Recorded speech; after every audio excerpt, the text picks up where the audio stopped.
OFC Podcast Radio. This is me. Welcome to OFC Podcast Radio, where every beat, every word, and every laugh is a celebration of our journey. Join Gina the Great, your joy curator, Farrah Hammond Freeman, the head honcho, and me, Queen Kaya, your soul sister. Stay tuned for a dose of melanated excellence right here on OFC Podcast Radio. But before we do anything else, we're going to bless our show and the kings and queens listening. Blessed, melanated, rising, beautiful people. I am so grateful to life. I'm grateful to God, our creator, and I'm grateful to the ancestors. One, for being present here with us, and second, for just giving us this opportunity to be on air with you all this morning, this afternoon, or evening, whenever you are tuning into this show. And I just ask that today's show, let it be very uplifting, let it be enlightening, let it be encouraging, let it be educational, and most importantly, let it be empowering to each and every one of our listeners out there as we send out that spirit of love, light, unity, strength, great health, wealth, and peace to each and everyone out there. Hotep, amen, ashe, ai, boo. Gina the Great, Queen Kaya, when you get here, what's the word? Ikanis, Kala, Ifaristo, Yasu. That's a little bit of Greek that I picked up because I was in Grecia for a week. Nice. Yo, okay, so first of all, I see all these ads about these beautiful places in Greece. It seems like the main colors out there are blue and white and like beige. And they have these cool rental spots where there's like water on balconies, there's like pools on balconies, like you could look over your balcony and look into other people's balconies. Were you in one of those kind of villa retreat ways? No, you're talking about the islands like Mykonos and Santorini. I didn't do the islands, I was just there for a week. This was a bit more of a family trip, seeing as we went to visit my brothers, or our brothers, and for sons. We were about 9 people, so it was a lot of us. Wait, what was the occasion? It was just cause like our first visit to see them in Greece, because they're both in Greece right now playing. So okay. It was to go see your brothers. Okay, sorry. Yeah, but the 2-for-1 on that, well, the 3-for-1, I should say, because again, both brothers are there. The 3-for-1 is that one lives in Gilfada, and that's kind of like a beach town, basically, if I were to describe it, because it's off the coast. So there are plenty of beaches there. So I did get myself a little brown in. I'm a little less see-through today. I'm a little more. Yeah, I do see some tanning happening, some tannage. Yeah, there definitely is some of that. Mind you, this wasn't necessarily super summer season. So the water, when you put your big toe in it, you're just like, oh my Jesus. But if you kept it in there a little bit, you acclimated. And so I acclimated to about my knees one day and then my thighs the next day. I'm still not of the people who are just like, let's go swim in this freezing water. Some days are better than others. But yeah, so we really had a nice time, family time, a lot of eating, a lot of, like I said, a little beach here, like eating, a little family time. I got this game. Have you guys ever played Sling Puck? Sling Puck? No. Yeah, it's Sling Puck. No, you got to get this thing. Hockey? No, so it's basically a board, and it has 2 elastic strings on each side, and there's a little hole. There's a border in the middle and a little hole, and you have these like little mini pucks that you have to try to get through the hole with the sling. So, I mean, I can show you guys what it looks like here, right? So this is word, and I know this really sucks for the radio. Sorry, guys. But I really did describe it as what it is. And go Google Sling Puck, and check out our page. I'll share a picture of it on our page too. Yeah, and so it has a little puck like this, and you have like 5 on each side, and you have to try to get it on the other side. When I tell you we did a Sling Puck tournament, it got wild, and competitive, and orders were already on the way. So I brought it back here to play with my nephew. We'll play with that today. So Sling Puck, go ahead and get you one. It's highly entertaining, and you can find yourself in a whole tournament for fun, for drinks, for money.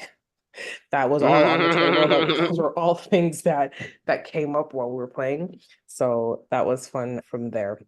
And yeah, so now I'm back and I'm officially on a summer state of mind. I just feel like that helped me kick off. And I'm just expecting just all summer, a great summer, and just be out. Like I think I'm gonna be one of those people who's just like going to the festivals, going to all these different things. Like I want to do that this summer. That's like, I'm hyped for that. That's what You're it's here to looking live. You plan on living this summer. Amen to that. Listen, you know what I mean? Amen. So many people are alive, but they don't live, and I'm trying to live. That's all. That's all it is. It's Yeah, not enough to I be love that. alive. So that was my week. Kai, how was yours? My week was amazing. My week was amazing. I have to say, I am truly blessed and highly favored in everything that I do. It's crazy because, I feel like sometimes I have so much to say when we get ready to get on here, but when you say, how was your week? I'm like, oh, I have so much to say, so little time. This week was a week of keeping things in order. So, I always have kind of like a theme. So this week was get everything in order. Get everything in order. Call the car company and see how much is owed on this car that was totaled. Call the doctors and see, if they can see me for any checkups, if there's anything that I need. Make an appointment for a dental cleaning. This week was the true week of spring, I would say, for me. Some deep cleaning in the house. I think I told you guys about this, my ongoing practice that I have now, that I never go to sleep with any dishes in my sink. Mm. Mm-hmm. I Yes. I don't care if it's 2 o'clock in the morning and I remember, oh my God, there's 2 forks in my sink. I get up, I go and I wash them and I put them in the drain board to dry or put them on the side to dry. I wipe down the counters, I sweep the floor, and then I go to bed. Well, now I have upped my ante. Now I no longer just wash the dishes before I go to bed at night. All day long, I try and make it that there's no dishes in my sink. So if I cook enough to serve out. I wash the dishes, I put them away, and then I eat. Mm. Wow. So You be with this, Shiata's best friend. listen, I'm on it right now. I'm on it right now. It's something that's actually very important to me right now. It's almost that because I've done it for 21 days straight that it's now habitual, but the habit has now turned into a little bit of obsession. Um, Mm. but this week is the week of like fixing and moving. So I pulled out all my clothes in my closet and I implore anyone who does the summer to winter swap out in your closet that don't just leave everything all together. I suggest that you take everything out, go through it, see what fits, see what doesn't, see what still serves you, see what still brings you joy, see what still has purpose. Keep those things and everything else get rid of. Have a clothing swap at your home for your friends. Put the stuff online for sale. You never know. Some of the stuff that you have may be something that people want or need. Also, the reason why I'm saying this, and I always have a point. So a Mm-hmm. long time ago, the government went around and they took up a lot of our original sources of stuff. So seeds, instruments, musics like LPs and discs and those big cartridges that used to go in cars with the original music on it. And they got rid of a lot of our original material. So in my cleaning, in my fixing, I realized that it helped to raise my vibration. It helped to raise my frequency to get rid of old things that no longer serve me, that maybe held energy because something negative had happened to me in a day when I was wearing that shirt, holding on to it. And then realizing every time I put on the shirt, it's really not a wonderful day. Not that something bad happens, but it's just not a wonderful day. Every time I have on this shirt, it's like something crazy happens. You ever have that instance? Like every time I put on this hat, I see this dude. Every time no, I swear. So I want the listeners to think about this and hear this. So the government went around and they collected all these materials and stuff. And now everything that we have is like a lycros, them two miserable sisters, Polly and Esther, Vicros, Lycros, Polly and Esther. Spandex is not just spandex. Cotton is not just cotton. And this is for a reason. The materials that we are putting on our bodies lower our frequency. So Mm. if you have a lot of polyester outfits, which I know, and I'm not trying to call anybody out, but those outfits from Shein, most of them are polyester. Also, don't be fooled by this new stuff that they got that looks like linen, and they'll label it as linen, but when you get it, it says linen-like material, and it's made out of this stuff here that actually lowers your vibration. But they want you to think that it's linen because linen is one of the most high vibrating materials that you can put on your body. So I want you all to make a pact with yourselves. If you're attempting to be of a higher vibration, if you're attempting to raise your frequency, I implore you to go into your closets, get all of those bad materials that don't resonate well. Cotton is good, real cotton, linen, real linen. And there's a couple other materials too that are good for you, but start getting rid of the polyester and the Vicros stuff because that stuff there is really for, and it's really not good for us. So that is my message for this week: to clean it up, clean it out, and raise your vibration, and raise your frequency. You deserve it. You owe it to yourself. And some of us will be left with 3 outfits, but it might be the best 3 outfits that you ever, decision that you ever made, to keep 3 outfits in your life. Remember, I told you this. And if you ever have the situation happen and you do it and you feel the difference, please hit me up because I want to tell you I am feeling amazing right now. So that is my. I think that's awesome. But I'm wondering also, like, for those who may not have the budget to kind of go and revamp the whole wardrobe, which, by the way, like, your health should be your first expense in life. Amen. Amen. But I wonder if there's ways to counter that, right? So if there's certain crystals that you can hold, if there's certain, habits that you can do. So like if you just make sure that you ground in the morning or that you ground multiple times in the day, especially if you are wearing these types of materials that are draining you, like you have to recharge. Like everything has a charge and a discharge, right? So if that's taking away, then you have to make sure that you're replenishing throughout the day to counter that. Now, I don't necessarily have the answer. I don't know if you do too, but maybe we should look into that so that we can give people a way to transition into that space while they do have what they do have. Because look, well, if I could add to this, because there are very wealthy people who are minimalists who have 4 outfits. Yeah, absolutely. So I want us to just keep in mind that it's not required for you to have a whole lot to be complete. So when you're on your mission, when you're getting rid of those bad materials, you can get a $12 cotton suit from somewhere else, somewhere cheap. The truth is that same way you order in $500 worth of polyester from Shein, order $300 worth of cotton and real linen. So that's all I'm saying. Do your due diligence because it's worth it. I think anything new that you can afford to add on, do that. But for those who have it right now and who don't have a shopping spree in their budget, because here's the thing: what's not told to us is that health is expensive here in North America because it's not what they want us to be. Like the intention is not for us to be healthy. So they do make healthier things more expensive. But when you look at the cost of not spending on your health, well, then you're looking at a lot of disease in the back end. But, you got to work yourself to get there. Well, I've been just taking in all this goodness. Thanks for sharing this, Kaya. And it's funny because as you said, linen is a high vibration. I could really attest to that because all my linen outfits are like my favorite outfits. They feel so good. They're just like, and it does something to my psyche. When I wear linen pants, I'm just like, I feel like a baller today. I don't know what it is. It could but now you just hit it. You hit it on the head because they're so comfortable and they're not. I equate them to almost like high-end jogging pants because I'm like, yo, they're so lit. They're like, it's like wearing jogging pants, but it's a little more classy. And they're just so on that note, plus to your point, I have way more outfits than I need because I'm pretty sure I wear the same 5 shirts that I cycle and the same 2 pair of pants that I cycle, and their laundry has to be done. I don't even know how I end up having to do so much laundry and so many things in my drawers in my closet. I don't wear so many things. It's just wild. So I'm very much on that idea of minimalist, have high-end clothes.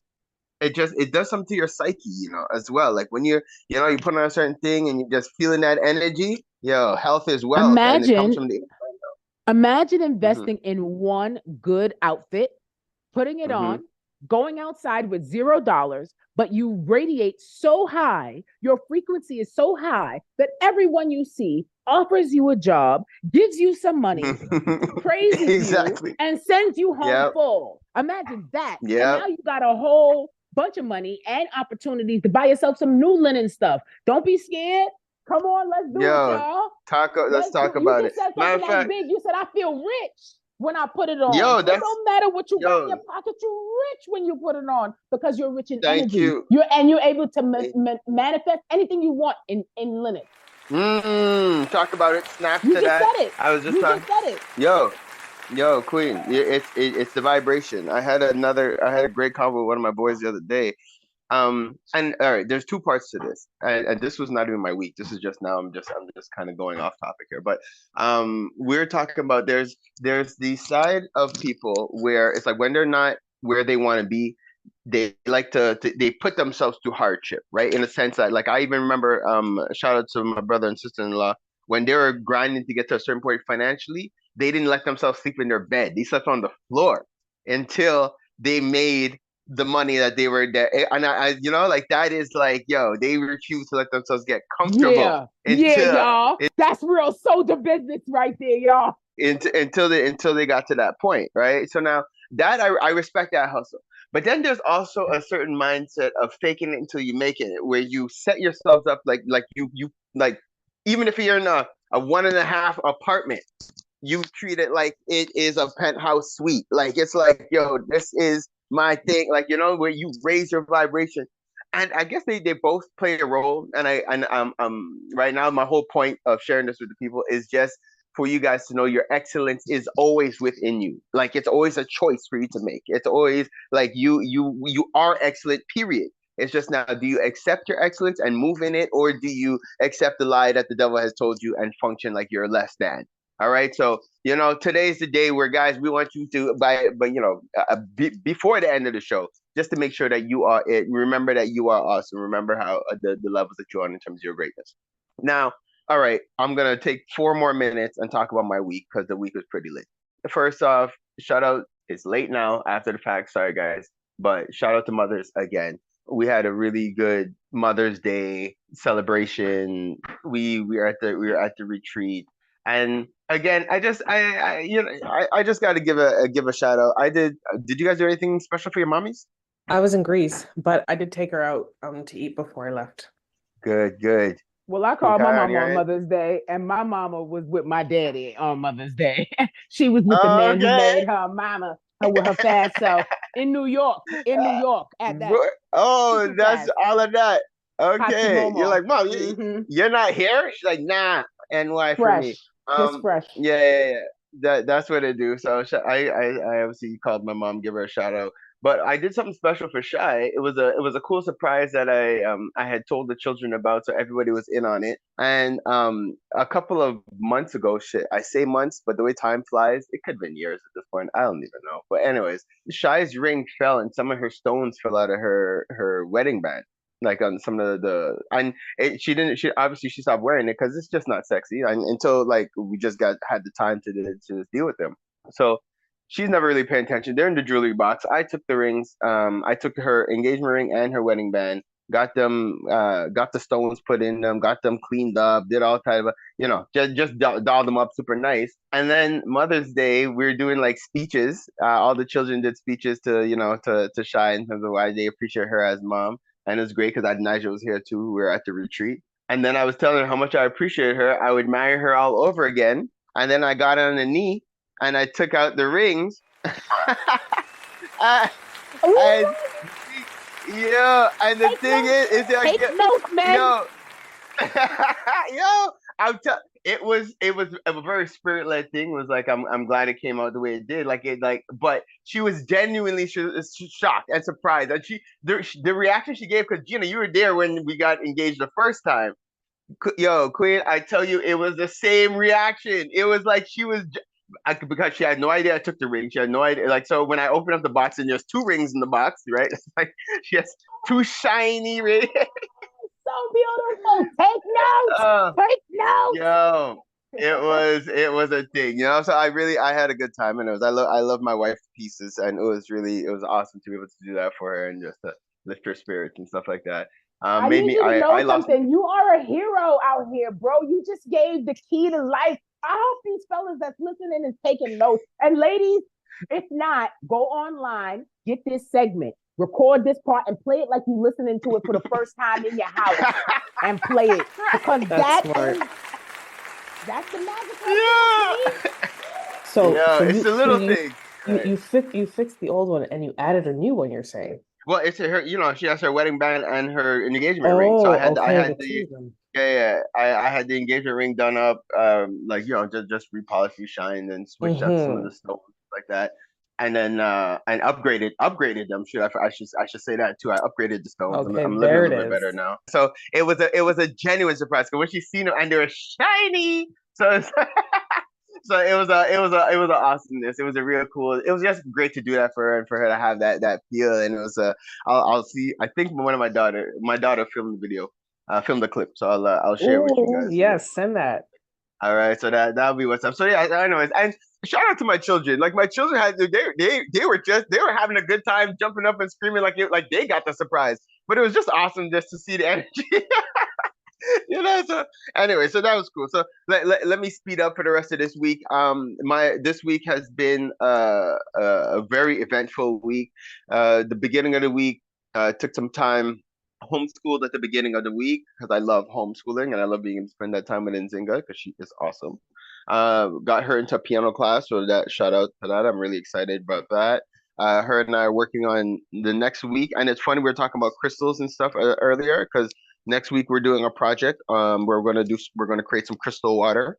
We're gonna go out and buy some crystals, the right ones, because some crystals you can't put in water; they dissolve. But anyways, we're gonna make some crystal water. We're gonna put some crystals in the water, put some blessings and intentions on it, and drink it. And that's our experiment for next week. And it's actually because we're watching this thing on Robert. I want to say Emoto or something, like the guy who did the test on water, where it's like you take 3 glasses of water, it was water and rice and water, sorry.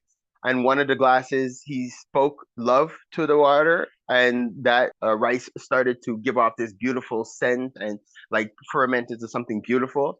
One set of water he spoke negatively to it every day, and it actually the water and the rice turned black and like started to like decay kind of thing. And then one he just completely ignored, and it rot, it turned spoil, and it was kind of funky. And oh, is that your crystal water right there, girl? Okay, see, Kaya's on it already. This is what I'm showing you. This I want to wait for you to finish, but so I can show you.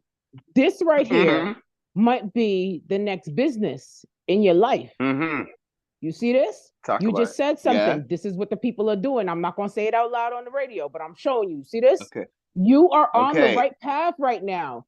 This is the energy right now. This is what we living in right now. This is how you get it done. And you just said the magic. You about to do alchemy.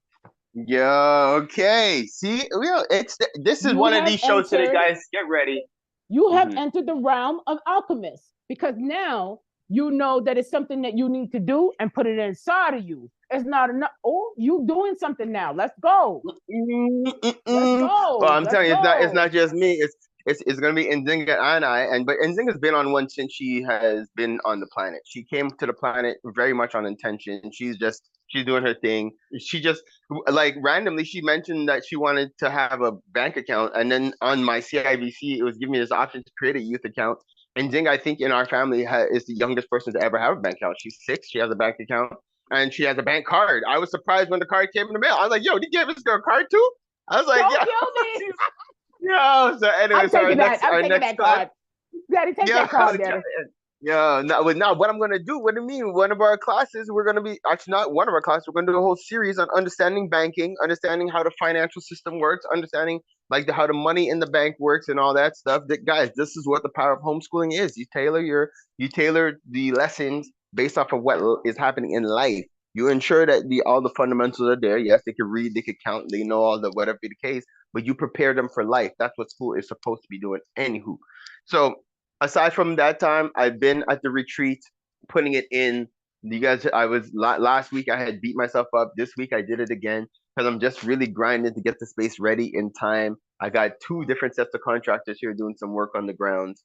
I've been having a really good time, mangle up myself 2 times, but I've come to accept that when I'm doing hard work like this, I hate to put it like this because it's going to sound weird, but there's a certain level of blood sacrifice that has to happen. I hate to put it like this, but when the spirit gives me so much energy and allows me to do so much work, because I did some things that are almost above human, like the things I did in a short period of time on my own. Actually, shoot, I got to shout out the children because they were here during Mother's Day weekend and whatnot, and they did a lot of work on the grounds as well. So shout out to them. But during this week, it's just me, and I did some superhuman stuff. But in that process, I did have to cut my leg. I say have to because I just feel it's just a part of the pact that I make with the universe. So that a little blood sacrifice had to happen, and I did mangle up my shoulder a tad. And right now, as I'm speaking to you guys, I'm a bit concerned about my eyesight, just because I wear this type of mesh thing over my face because at times the flies out here, it's like open season, not mosquitoes, just these weird flies that like to fly in your eyeballs. You know those annoying flies where you're like, why are you going to my eye? Like, how does that help you? Like gnats. Ugh. Yo, yeah. Anyway, so just to say, long story short, I've been putting on this mask on my head to be able to get the work done. And every once in a while, when I'm pulling like vinyl off, like dust will come out, or old bug carcasses that's been sitting there for 30 years will come flying out.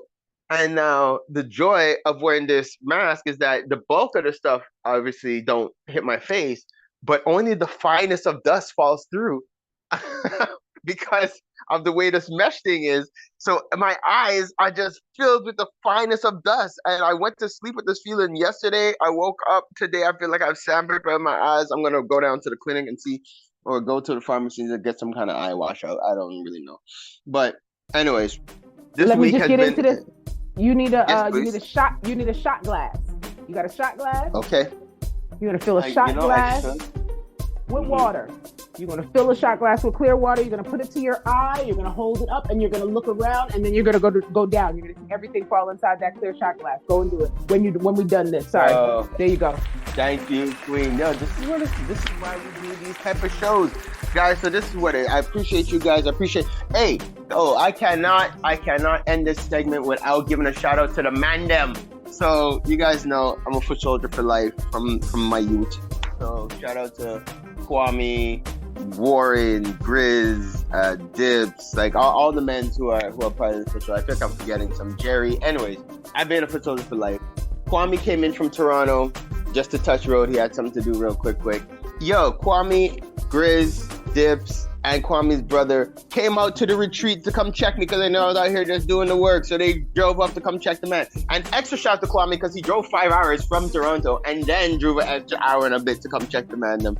So big shout out to the man for coming, checking me, lifting my spirits. We cracked some jokes. We went back, we argued like we normally do. But it was really good just to see the man coming out. So I definitely can't wrap up this segment without giving them a shout out. By the time they left here, I was so exhausted. I know I hit my head on my cupboard because I was standing up, falling asleep, trying to wash some dishes, trying to follow Kaya's example. I was like, I can't go to sleep with these dishes in the sink. Before I know it, I'm bunking my head on the cupboard because I fell asleep standing up. I was like, damn. Anyways, I'm gonna leave. I've never heard of that. I've never heard of falling asleep while doing dishes. Eating, yes, but while doing dishes, that's why. I was so exhausted. Okay, all right. I was exhausted, and there was a couple that went in the air too. You guys already know the man over here. But the point is, I was like, I'm trying to wash the dishes, and before I know it, I just feel my head hit the cupboard. Like I was like, shit, I fell asleep. Anyways, guys, I love sound effects. No, because that's what it was. It was a hit in the bunks. Oh, he's like, hold on. Don't. No.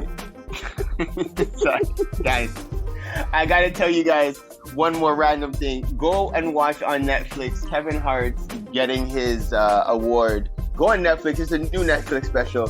It is so funny. I gotta encourage everybody to watch it. It was just one of those things that, I just feel it's necessary just to plug for you guys right now. Aside from that, let's segue. We are having an awesome show today. Our guest for this week is our brother Wayne. He handles everything from insurance to wills to just helping people to plan for their future. Guys, it is still finance season within the OFC, so we got to make sure that you guys are doing the daggone thing and you guys are doing well. So stay tuned as we take a pause for the cause, and when we back, we'll parlay with the people. Let's take a quick pause for cause just to shout out our homegirls, Kemba and Andrea from Keen Real Estate Group. Whenever you're thinking real estate, whenever you're thinking investments, whenever you're thinking about planning for the long term, think Keen Real Estate Group. They're generating wealth for generations. KeenGroup.ca. If your goal is to purchase a car and to make the process as simple as possible, just get a car broker, guys. You just get a car broker. Big shout out to our homeboy, Hamsdale Jacques, the owner of hjcourtierauto.com. That's hjcourtierauto.com. If you're a small to medium-sized business and you're getting started and you're ready to go to that next level, what do you need? You need a phone line and you need a website. Think Mainstream Digicom. They got all your telecommunication needs checked. MainstreamDigicom.com. You're trying to get out on the web. You're trying to understand how to navigate through ads. Check out Java Logics for all your marketing, your digital marketing. Where would we be without Preston? I don't even know. Check out Java Logics. I give thanks to Preston for what he's done for the OFC. The amount of positive reviews we've gotten from all his referrals, we're proud to stand behind his work. Check out javalogics.com. No, it's not just because he's my brother. It's because you can't talk hip-hop in Montreal without saying M City Solo. Guys, check out his latest project, In My Fields, available on mcitysolo.com. If it's not one of the hardest new EPs to hit Montreal, come and let me know. You already know. It's your boy, Pharaoh, bigging up mcitysolo.com. Keeping the culture alive. I gotta give thanks to West Can Folk Performing Company. For the last 40 years plus, they've been promoting our culture through song, drum, and dance, educating youth, the children, the seniors. Just check them out, westcanfolk.com. Girl, what are you cooking? My curry chicken. Ooh, you're burning it. Oh, gosh, it looks so... It's okay, girl. You need the Curry House. They have the best Caribbean food in town. 2 locations in Montreal, West Island, and Côte-Neige. For more information, follow Caribbean Curry House, MTL. Don't forget to mention the Empower Hour for your 10% discount. So, who placed in the order? Me. DeVito, WizKid, Burna Boy. Those are just some of the big names that's blessed Montreal thanks to Afrobeats Montreal. Definitely check out Afrobeats MTL for all concerts, show listings, everything that has to do with Afrobeats in the city. Check out Afrobeats MTL. One full circle. We are the Melanated Community Resource Hub and Network. What does that mean? We're here for each other. Parlay with the people. Parlay with the people. Parlay with the people. Parlay with the people. Parlay with the people. Parlay with the people. Parlay with the people. Parlay with the people. Parlay with the people, y'all. All right, beautiful people. So we are back. So like I mentioned at the top of the show, we have the one and only Wayne Harris. He is our go-to when it comes to what to know, how to place our finances, how to ensure we're securing ourselves and our future generation. I am super excited to have him on with us today. Welcome, Brother Wayne. Thank you for being a guest with us on Parlay with the People and for gracing the OFC Podcast Radio with your presence. Thank you, King. Thank you, Pharaoh. Great to be here. I'm excited. You know, you bring the energy to the community, so I'm happy to be a part of it. Appreciate it. Thank you so much. And so basically, and I have to say, you're an active member of the community. I definitely appreciate what you do. I appreciate the time that you give to all the members. The fact that, you know, I for all the members who know and for those who don't know, we have a WhatsApp group that I think in its height we're at like 200 and something members. So there's a lot of communication, and what it is, it's a space where when people need things, you can ask for it. If you have something to offer, you could share it, right? And this is the power of community. And Wayne, I gotta say kudos to you, because very often when a person pops something in and they're in need of something, you are an awesome resource. You are there to support. You are here to help. So I just want to take that moment just to thank you for what you're doing and for your involvement and engagement within the community. Thank you for that. My saying is, I know a guy. So either I know or I know a guy. Or I know, to be fair, I know a gal as well. Right. I like that. So, okay. So actually, if for those who are hearing you and who might not know who you are, if we could just take a quick moment just to, let's dive in a little bit. So who is Wayne Harris beyond the business on a personal? Who are you, Wayne? On the personal, original NDG mans right here, 514 for life, still a Montreal Canadiens fan. Shout out to my expos who are no longer with us, living in Toronto now, 34 years, married to my beautiful Trinidadian wife, Angelique Plata Harris, with 2 young adult kids. My son just graduated from York University with a Master's of Economics. He has his undergrad in Comp Sci. And my daughter is going into her second year of her Master's in Biomedical Engineering at McMaster. Her undergrad is also in Biomedical Engineering. Hold on, you can that in itself deserves some applause. I have to throw those in there just because, you know what I mean? Like as a parent, this is what you want, is like we are laying foundations. We're looking to support our youth in their future so that they can do the same for their children. And we watch our grandbabies grow in a certain kind of way. So kudos to you and your wife, just for guiding, for supporting your children, and shout outs to them for their achievements. Sorry. Thank you. Sorry for diving in on your part. Sorry. No, I appreciate it. The key to this is, if you don't come from a wealthy family, it's on you to create one. And our job here was to put them in position to do what we, under economic duress, my background, raised by a single mom, and then she died when I was 11 years old, and moved in with my dad. And let's just say, rest in peace to him. He passed away March of last year, but he did his best as a full-time father after being a part-time father for most of his life. And he struggled with it. So I left home at 19, working at McDonald's, Peel Street. Shout out to Peel Street McDonald's, which is no longer there, for $5 an hour, doing my thing. And my girlfriend at the time, she was working at Peel Street. So I left Walkley McDonald's in NDG. I went downtown to be on shift with her so I could check her, I had to do some bad man stalking back in the day, because my brethren told me she was working downtown. I know this girl, Wayne, she's a home girl, and all she does is go to work, go home, and go to school. I said, bring her to me, all bushy and bashy at 19. And he introduced her to me, and we spoke that night. She gave me her number. No area code, back in the day. Just seven. That's how old I am. A good LaSalle girl. Shout out to the 106 bus of running on Newman. Anyway, so I started talking to her. We connected November 11th, 10:36 p.m. She said she's going to be my girlfriend, 1985. And we've been together ever since. So next year is going to be 40 years of the Bajan Trinidadian connection. A little cuckoo and mabi on this side, a little bit of roti on the other side with doubles. That's how we roll. Right. Yo, that is amazing. That is an awesome story. And that's how it should be done. Sure, you did a little courting. You find, and I guess once you settled in, you locked in. You're like, wait, I'm good here. I don't see. It's it. We don't need to venture outside too far, so we good. Okay. Yeah, she said to me, I just want to date, just have fun. I'm like, you don't seem to understand. Hey, I'm done. And she's like, what do you mean you're done? I'm like, I'm locked in. I'm gonna go finish school. I was a Concordia stinger for a little bit before they dashed me away, because I got a BSc, Farrell. You know what a BSc is at Concordia? No, beer sandwiches and chips, buddy. They kicked me out. Mans was partying hard, buddy. Partying hard. Okay. And they dashed me away. Anyways, yeah. So I left there, joined the Army, went into the Army, was an engineering reservist, did that for 3 years, moved to Toronto, started off in banking, went back to school, studied computer science at Humber College. Shout out to the Humber Hawks. Went there, got a job, and started doing IT, and ended up in cybersecurity. Did that for about 25 years for a couple of small companies you may have heard of, Deloitte and Touche, Microsoft, Dell, IBM. Worked for them in senior roles.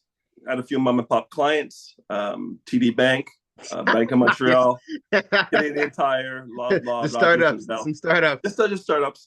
I did that for 25 years in risk management for IT, and then I pivoted into risk management for families because I noticed that people were dying and they were using GoFundMe as opposed to having their financial house in order. It was happening too often for me to sit by and not get involved. So that's when I pivoted careers a little while ago and started doing what I'm doing now, risk management for families, really, and for businesses. I love the way you say that, because as you know, and again, being a part of the OFC community, you know what we're about. We are about building stronger families. We're about strengthening each other in order to build something solid for our future generation. So it is something that speaks to me on many levels, you know, like just obviously having a family myself, but also having so many members within the community. And like you just said, it pains me. And actually, I have to say it pains me. And right now, I almost cringe like when I do see the GoFundMe, just because I do, like, how do I put it? I just feel the information is out there, you know? And I feel like at this point in time, guys, like, it's like, if you know better, do better. You know what I mean? And it's like, again, and I know in certain circumstances, it's like, yo, like finances are tight and whatever be the case. But I tell people, like, prevention is better than cure. Like, and people passing away is, I think, one of the most inevitable things. I think, you know, like, I think you could bank on the fact that you're not going to be here forever. And with that being the case, then it's like, why not plan ahead? Why not, you know, like sacrifice a little bit of front or whatever the case in order to, you know, avoid that stress down the line. But you are the professional, so and that's why I have you here, because it is finance season within the OFC. So we're focused on everything that has to do with educating the community, ensuring that we are putting our best foot forward in terms of saving, budgeting, placing our capital, and different things like that. So right now we are talking about how do we ensure. And actually, shout out to our sister Andrea Cox, who was on with us a couple of weeks ago. What she's doing is another step, and technically, you guys could work in tandem. Like you guys are offer complementary services, right? Because correct, she's, you know, so she's about preparing people, like ensuring that you connect with a person like you, that you know, like how to ask, like, you know, the right questions to ask, you know, the things like you have your checklist, you know what you need to make sure that happens before you pass away or whatever the case. So shout out to her, but still, let's take a moment actually. So now just dive into more detail about your company now. So, like I said, risk management for families and risk management for business. I'm a broker. So as a broker, I work with a number of different companies. So if you think about the top 10 or 12 largest insurance companies in Canada, I work with about 7 of them. And basically what that gives me is an opportunity to bring you unbiased opinion. So let me ask you a question. Who do you bank with? Don't tell me what's in your account. Just tell me who you bank with. Okay. Well, Tangerine, CIBC, and Desjardins. Fantastic. Tangerine, CIBC, and Desjardins. Would any of them tell you that RBC has a better deal? No. Why? Because they want to keep me with them. Exactly. And what that means is that they're putting their best interests first rather than your best interest first. Whereas I'm a broker, I'm agnostic. Whoever has the best deal that week for you and your family, that's who you're going to get paired up with. And the good news is you don't pay me. Those companies that I bring you to, they pay me on the back end because they didn't have to have a branch, didn't have to have a bunch of employees, didn't have to have all the overhead of the benefits and the pensions. They just have me, and they break off a piece of what they're saving in that overhead to me and my agency. And I'm registered and licensed in BC, Alberta, Manitoba, Ontario, Quebec, and New Brunswick.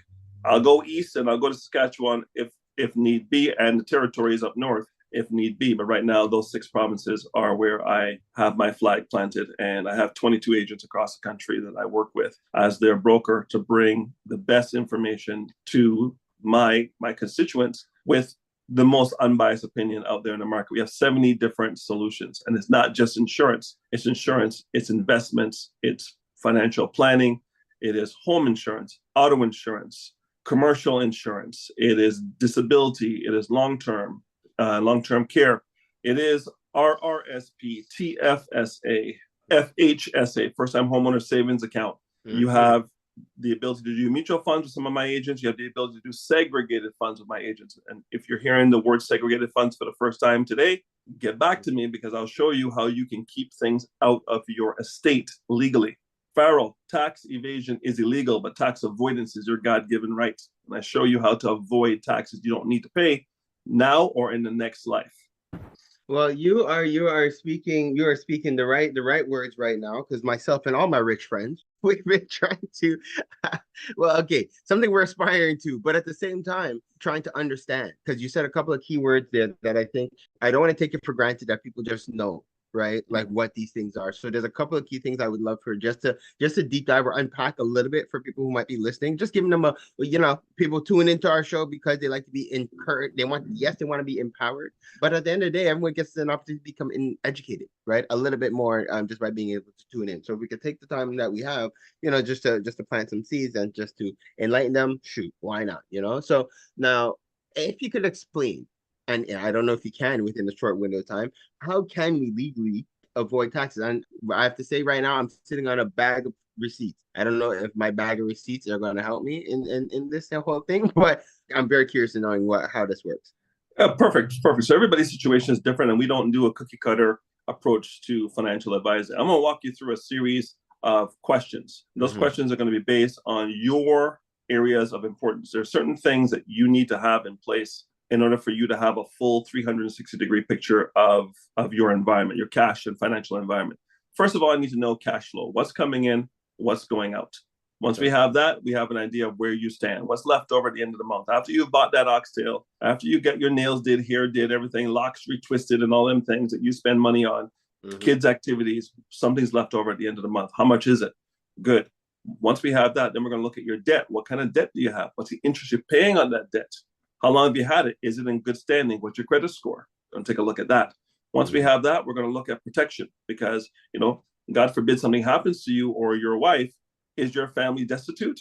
Are you looking to other people to take care of business for you, or are you going to take care of business and be an adult and take care of your family? So we're going to look at your protection, right? Do you have the right amount? And we can get into the right amount today, or we can get into that in the workshop. Then we're going to look at your assets that you have, asset accumulation, which is what everybody's concerned about. Am I getting rate of return? Am I getting rate of return? How much is my return? Well, listen, how much is your return is based on how much is your risk, right? The higher the risk, the higher the return. So people want big man returns, but don't want to take big man risk. So let's talk about your risk and your reward on asset accumulation. And when you say asset accumulation, that means, in other words, like how much money you have and how much you're able to make off of the money that you have. Is that, in other words? In a nutshell, basically, what do you have that's earning you money? Okay. Is your money earning you money? And is your money that's earning you money beating inflation and taxes? Okay. Because if it's not beating inflation and taxes, you can have it in a high interest savings account at 1.8% at one of the banks you just mentioned, and it sounds good. But if the rate of inflation is 3% and you're making 1.8, are you winning or losing? Losing. Right. And if the account that you have is taxable on the money you did make, which was below inflation, are you winning or losing? Losing 2 times. Sounds exactly. But people are going to tell me that their bank's looking out for them. I would have to beg to differ. So once we've done asset accumulation, I'm going to see that you are beating inflation, you're beating taxes, and you've been optimized. Once we have that, we'll look at asset preservation. Asset preservation says, hey, now you're making money. How do I avoid taxes in this life and the next? So I'm going to show you how to do that. And once we have that, you're pretty much good to go. So we've gone through the cash flow, we've gone through the debt, we've gone through the protection, we've gone through the asset accumulation, we've gone through the asset preservation, and then we get to the one that nobody wants to talk about in the Black community. Your legacy, your estate plan. Right.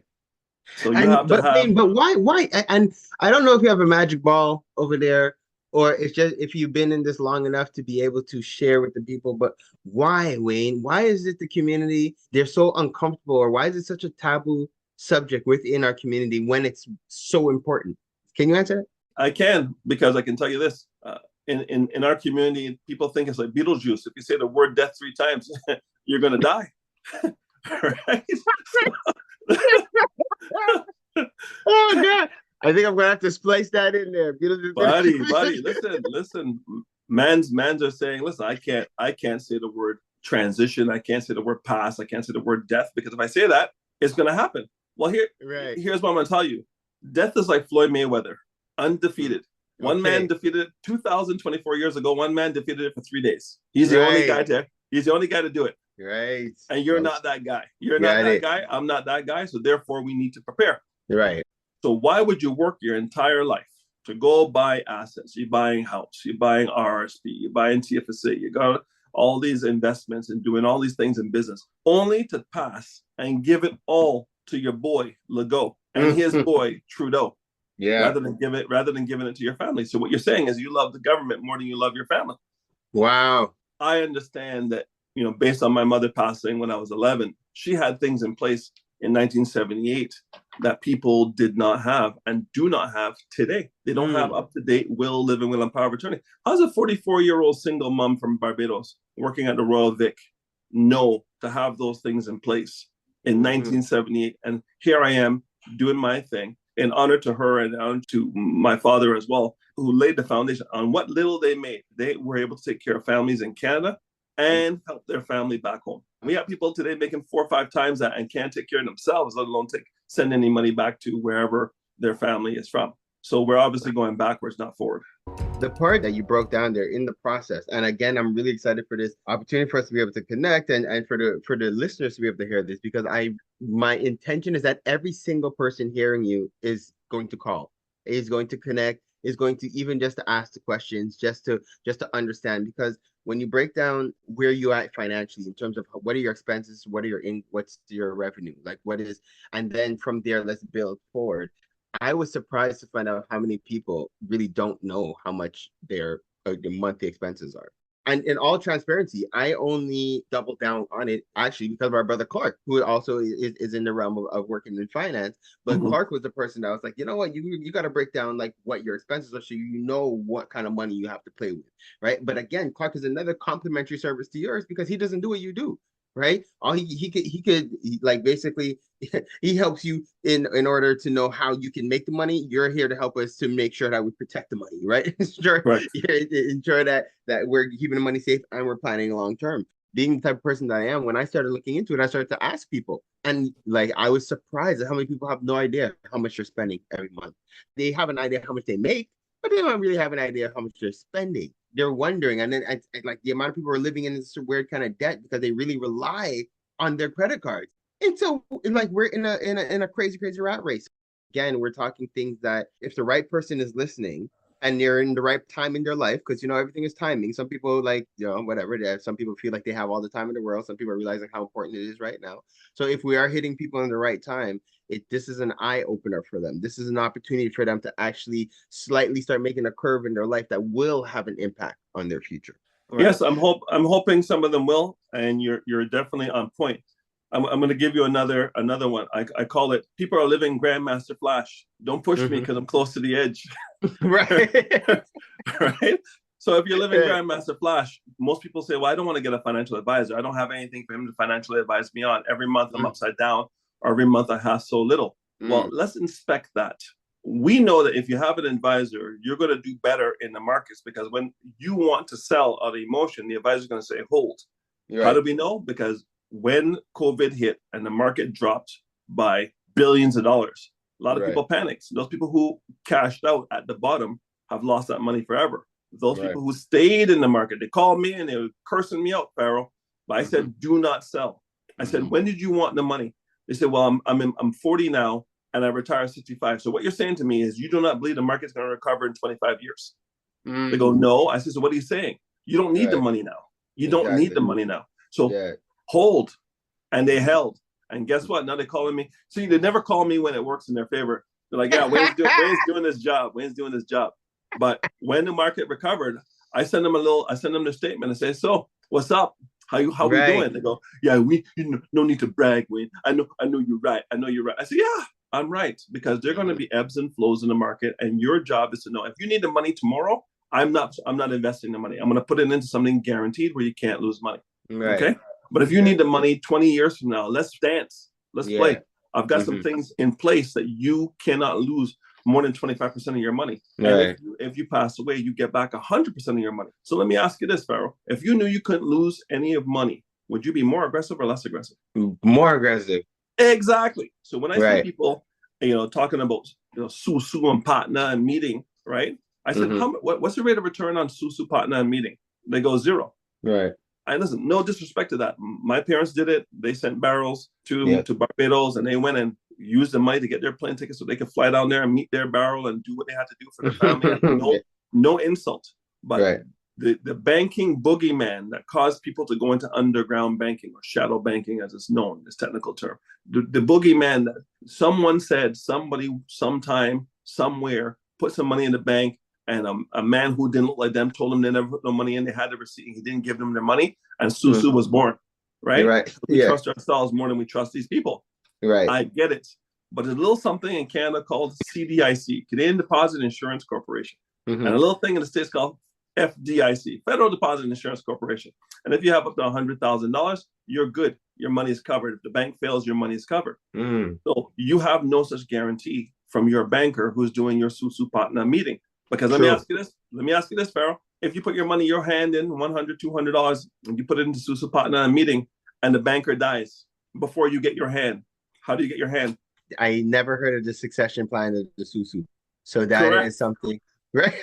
Correct. So that is a really good question. I don't even think people even ask that question when they join. It's like, wait, listen, how's your banker? If you're in your 70s and 80s and your banker's been your banker for 50 years since you've been in Canada, and your banker's in the 80s, one night that banker might go to bed and not wake up, and your money goes with that banker. Yes, you are rolling the dice. Yes. All right. Okay. This is, again, an opportunity just for people to look outside the box. Again, like you said, not knocking the Susu, but we have to be thinking differently. And you said it, guys, it's time that we become adults. We do have to man up, woman up. We do have to take more responsibility. We know the system, it has not been designed. It shows us it's not designed for our success as individuals. I'm sorry to put it like this to you guys, but it is what it is. And if we are going to impact the future of our generations, if we're going to create something for them, we need to start acting different from now, showing different examples to our children. So not just rushing them into bank and saying, hey, get a GIC or whatever, you can just lock your money into here. This is what it is. Connect with advisors, show them how you do it so that they can do it as well. There's things, and I know I'm looking at the time, I know we have only a couple more minutes, but when it comes to insurance, if we could I always want to stress the importance of it, but just the value of it, because I know there's insurance policies that we could have that grow, that by the time you get an insurance policy for your child, by the time your child is in their mid-20s, the thing's done, paid off, and they have, these are things that it's worth the sacrifice up front. It's worth not buying the J's now. It's worth not going on the shopping spree right now. It's worth recycling an outfit just in order to put the change aside now to have that impact on the future. So I don't know if you want to take just a quick moment just to highlight either just the importance of insurance, but also just let people know something that they might not know when it comes to insurance. Sure. Insurance is about risk and risk management. What's likely to happen? Well, what's likely to happen is 100% guarantee you will die. It's 100% guarantee. Yeah. So now you have to make sure you have a policy in place that will be there when you die.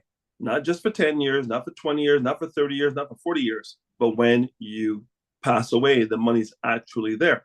So that's a permanent life policy. Now, some companies are going to say, bond that. We don't want permanent policies. They're too expensive. We're going to take the money and invest the rest. We're going to buy term insurance, which is temporary insurance, and we're going to invest the rest. Well, guess what?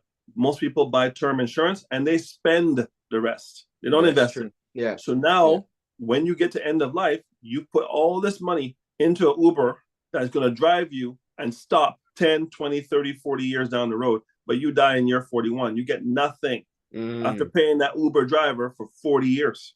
You okay with that? I'm not okay with that. And you know what? I'm going to play devil's advocate because I've heard the argument where people say, well, it's more cost efficient to do the term.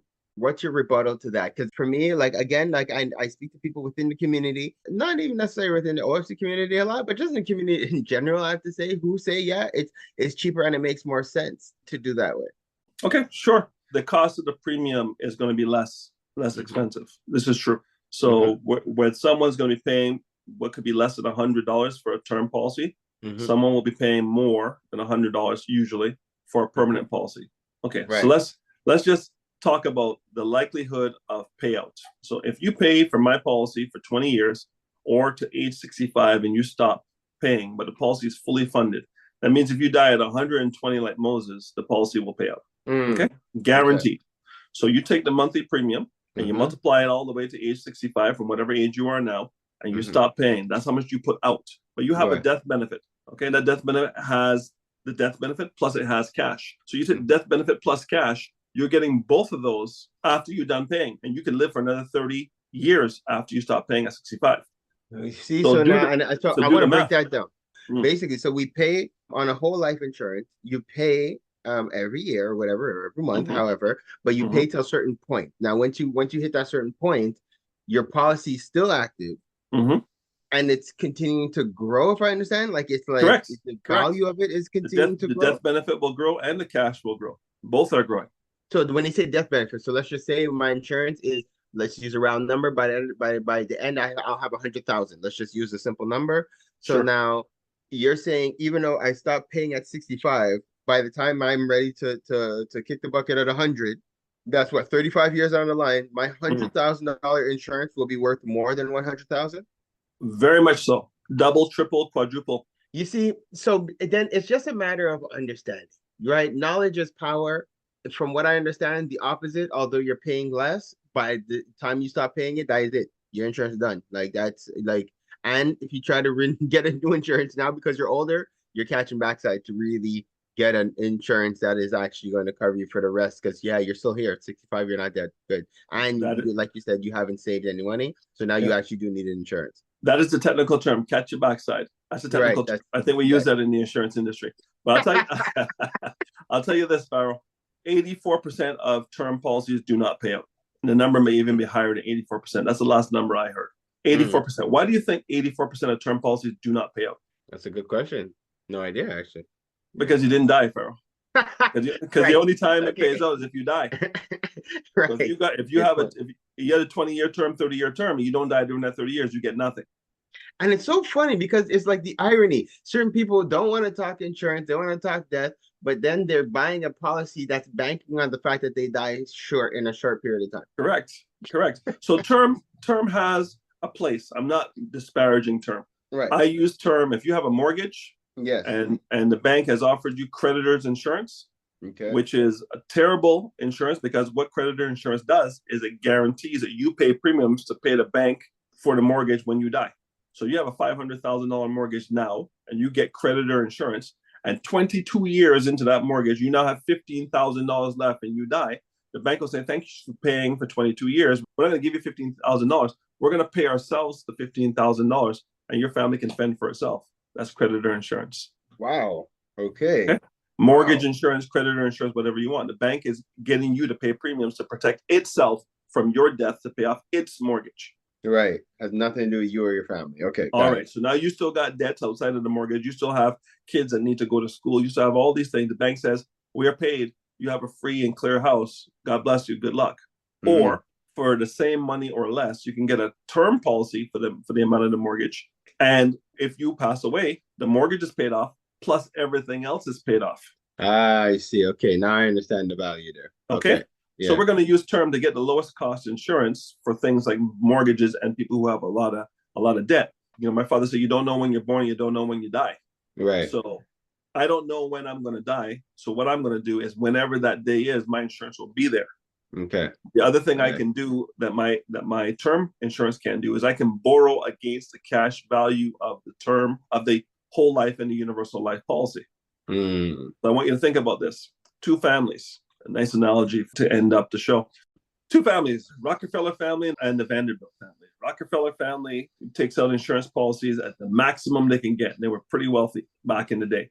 Take out insurance policies where the owner of the policy is a Rockefeller trust and the beneficiary of the policy is a Rockefeller trust. And the insured is a Rockefeller times every Rockefeller in the family. So when someone dies, the trust gets paid out tax-free. Okay. Now, while you're alive, you get access to the cash value of the insurance policy. So you can use that money every month, every year. It is a loan, not income. Therefore, they say tax the rich. What are you taxing? You don't tax loans. You buy a car, you pay $30,000 loan, you pay $30,000, not $30,000 plus tax. So the Rockefellers are using loan money all their lives. Zero tax on that. Wow. At a minimum of 6%. Wow. The rule of 72 says 72 divided by your rate of return is how many years it's going to take for the money to double. So 72 years divided by 6% is 12 years. The money's doubling every 12 years until you're 100 years old. Wow. Wayne. All right. So the Rockefellers did that. Yes. Trust, beneficiary, and owner, the trust. So the money is always coming back to the trust, coming back to the trust. The Vanderbilts didn't do that. And that's why Anderson Cooper, who's a Vanderbilt, is working at CNN rather than, you don't even know what the Rockefellers make because they don't have income because they're using loan money. Forbes is not checking for loans. Forbes is checking for income. Oh, you're a billionaire, you're a billionaire. How come their name's on the list? They're one of the richest families on the planet because they're not using income. They're using every other means to make money and tax efficiently as possible. And the best way to be tax efficient is zero income tax, which is a loan. Man, as we're coming to a head, we are setting up a workshop for the community to be informed. Get on with your families. It's going to be on Zoom. You have an opportunity just to be informed. Wayne, if people want to connect with you beforehand, what are the best ways to reach out to you? How do they connect? How do they reach you? Yeah, the easiest way is to book my calendar. So calendly.com/Wayne Harris, WAYNE Harris, HARRIS. Calendly.com/Wayne Harris. Book me for 30 minutes. Let's have a conversation.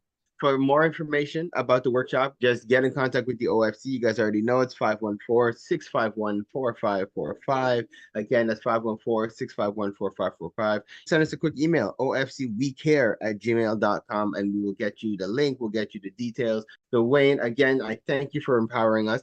As we are preparing to close, what are some final words you'd like to leave with us? Thank you for the opportunity tonight, Farah. I really appreciate it. But let me tell you, for the community, don't be afraid of the unknown. The two things that they say are guaranteed are death and taxes. So I can't help you with death, but with taxes, I can definitely help you. So I want you to know, once you know, Maya Angelou, once you know better, you should do better.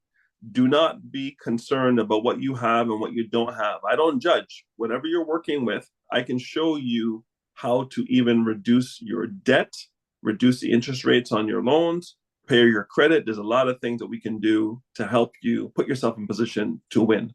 You don't have to suffer on your own. The information is there. Happy to give it to you and put you in a position where you and your family can win. So I'm here to help.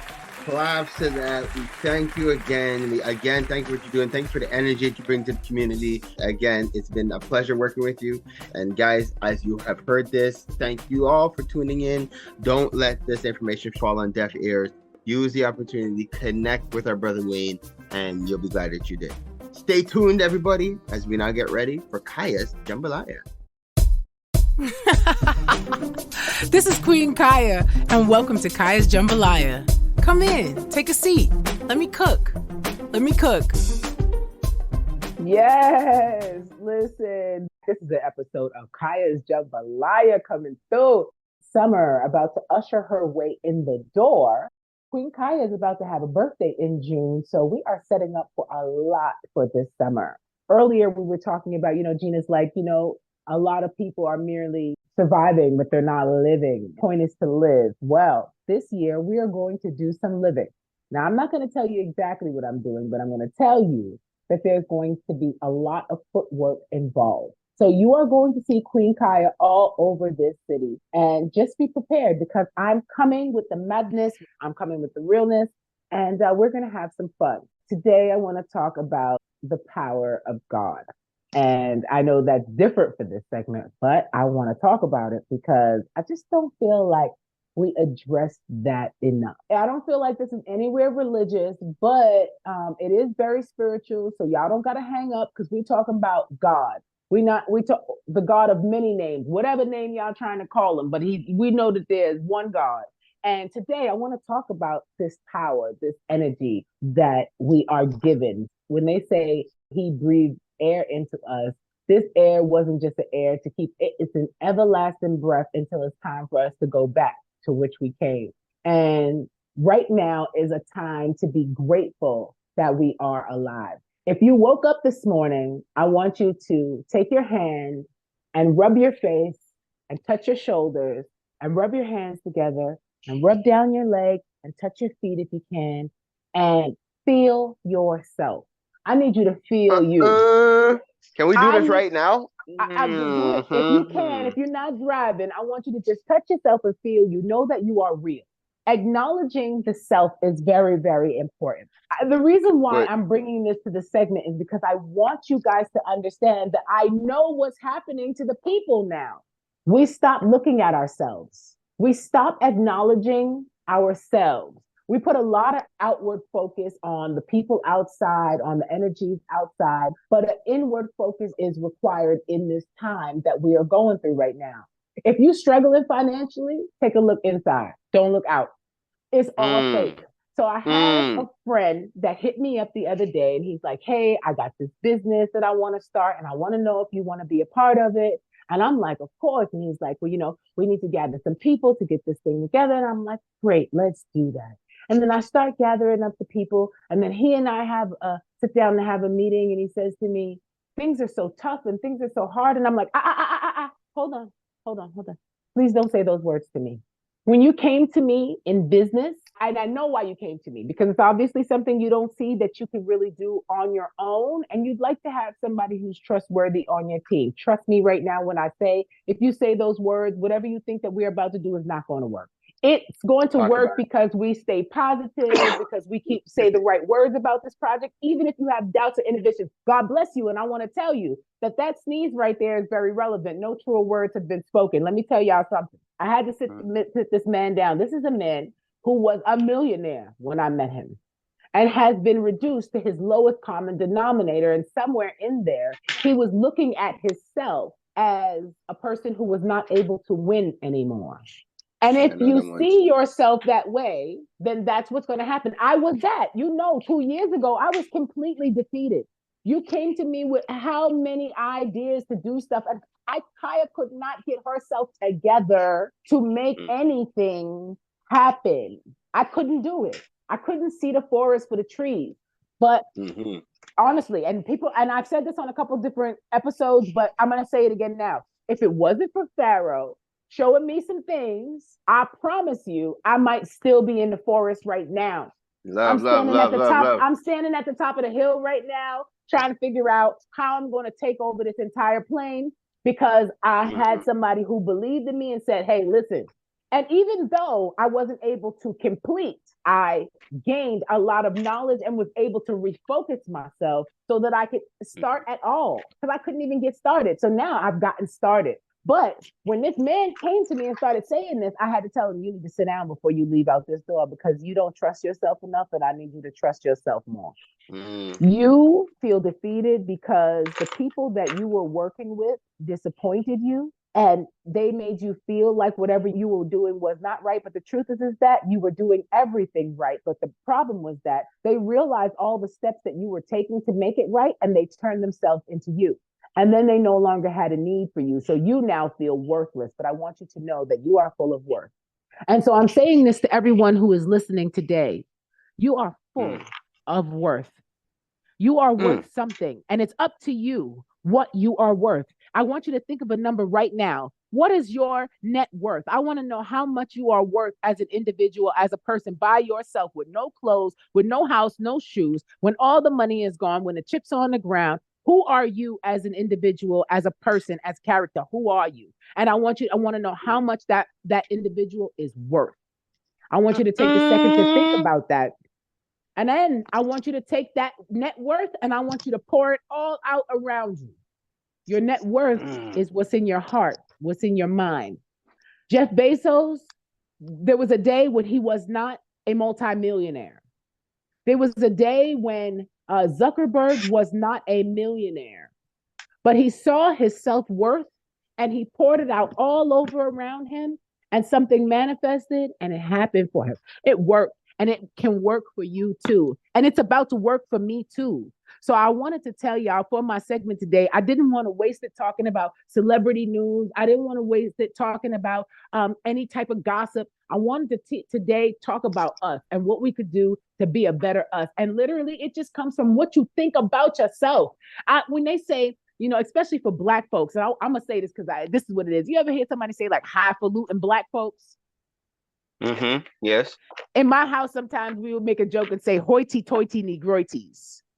And yes, but it's something we say because we like, child. But the truth is that it's something that I admire. I admire the highfalutin Black folks that actually think something of themselves and go and make something of themselves, because we don't see enough Blacks that know, that look at themselves in the mirror enough and know and see their greatness. They have stepped to the side because they don't feel like they are beautiful. They don't feel like they are earners. They don't feel like they are capable of being grand. And I'm here to tell you, we all have it in us. So today, access that. Go into your closet, clean out your closet. This is not a game. I'm telling you, this is a key. This is one of the things to unlock something that might be broken inside. I'm telling y'all, wash the dishes at night. Go in your room, get out all them bad materials, put them in a bag, have a clothing swap, give them to somebody else. You don't got to get rid of it. But this is what we are right now. Build yourself into the new best you. This is Kaya's Jambalaya. This is Kaya's Jambalaya, and I am out. Yo, I claps to this segment. Jesus. The end of you came with one this morning, Queen. Can I testify before you fully close your segment? I have to testify on your segment. Because there's two things. One, I kid you not. Last night, I told my wife about this morning. She thought I was weird. But last night, taking my shower. I mean, you are weird though. And yeah, I know. Facts. Those are facts. You're only talking facts. I'm taking my shower last night, and I did something for the first time. And this could just be me doing it for the first time. Other people might do this normally, but you guys can let me know. But I showered I used my right hand to wash my whole left side, and then I used my left hand to wash my whole right side. And I mean, as if I had a line down the middle. And I did it in a way where as if I was out of my own body. It's like my right side was washing my left side as if it was washing another person, and taking care of that person, and being very attentive to making sure to properly bathe that being, that entity, that self. And then I did the same on the other side.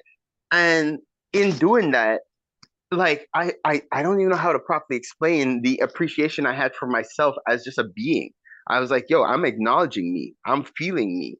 This is dope. This is what it do. So huge shout out to what you're saying. And even on the last thing, because again, you're just on the same frequency, because things I was talking about just yesterday, in terms of us as a people, our self-image, how we see ourselves, how we carry ourselves, what we do. It's like as if we need to really just raise the bar on our psyche, how we function. So again, huge shout out, because I was in a huge conversation about this just yesterday. So what you're saying, Queen, is in line with the frequency, in line with the atmosphere. People, as you see it, as you heard it, just receive it. Again, huge shout out for your segment, Queen. This was heavy. Thanks, peace. Thank you. I gotta let the people know, right? I gotta tell them, because this is who we are, and this is who we need to start becoming. Our true selves. So yeah, we doing that. We're doing it. And I hope to see y'all on the other side. And this is Kaya's Jambalaya, and I'm out. You know what really grinds my gears? Actually, it's time to ungrind those gears. Let's get into some interesting facts, tips, and a whole lot of fun with Gina the Great. What the facts is going on? Do you guys gossip? Do we gossip? Mm-hmm. I'm Gemini, so I'm gonna gossip amongst my close friends. But if you look outside now, I don't gossip, and I'll be checking people about that too. But yes, I do gossip. I'm Gemini. I have two friends that I tell everything to, all the tea. Pharaoh, do you gossip? Not really, because I don't really I just don't have the time for it. Interesting. Also because you don't know the tea. You don't know the tea because you're not outside. That's why. Right. Exactly. Yeah. That's it too. But I have to say, in all transparency, I do be talking mad-ish though. I don't know if if it's in the same. Well, I be straight hitting on shit. So to that point, I think there's a negative connotation to gossip, right? In this day and age, when we think gossip, we think of negative things. And I'm here to set the record straight. And I want everyone to kind of remember that gossip is not the same thing as spreading rumors, and it's not the same thing as bullying. But if you're doing gossiping right, then you're doing your fellow peers a justice. So gossip actually served as a survival tool since prehistoric times. In fact, the citizens of ancient Greece relied on idle talk and rumors to determine which members of their community could not be trusted. Now, I wanted to stop and pause there because remember how I just said you're doing a service to your people? Sometimes gossip is about spreading important information about the people around you so you know who you can trust. And like when we're looking at nature, they gossip within the animal kingdom, let's say. So there'll be gossip between bees or wasps and stuff like, yo, that person is out here trying to kill us. Let's get them. The squirrels that tried to kill me in front of my house because I threw the bag off the balcony. Yes. Yes, they be talking. And it's about what's dangerous, and they be talking too, like, oh, that person's out there giving food. You know, they be doing these things. Like, gossip is important for survival. And let me jump back in. So similarly, the law courts of Athens based their decisions on the societal reputation of the defendants instead of hard evidence. That's not so great, but you know, you had to do what you had to do. They didn't have forensics back then.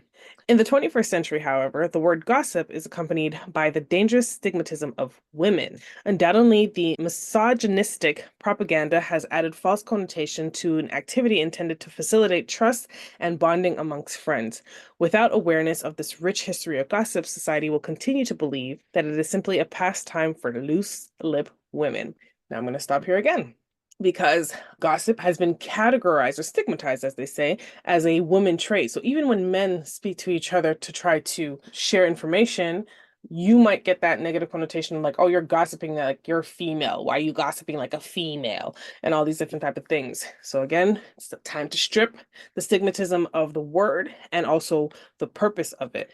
Now, historically, the word gossip is more fascinating than one may think. According to word history, the term is derived from gossip with two B's at the end, which combines the noun god and the adjective sib. The original meaning defines the codsib as someone who forms a bond of spiritual affinity with another individual after serving as a sponsor at their baptism. I'm going to stop here again because we talk a lot about words and their meanings and their power. And then when they start changing the meaning of what a word is, then you stop using it and you stop trying to be associated with it without knowing the nature of its word. Same thing with symbols, right? Like one example of a symbol is the swastika, where once upon a time it was a sign of peace and like godliness, but now it's associated to Nazism, and now no one wants to use it. They're using something good, stripping it of its power and giving it a bad significant, which has us reduce or let go, I should say, of certain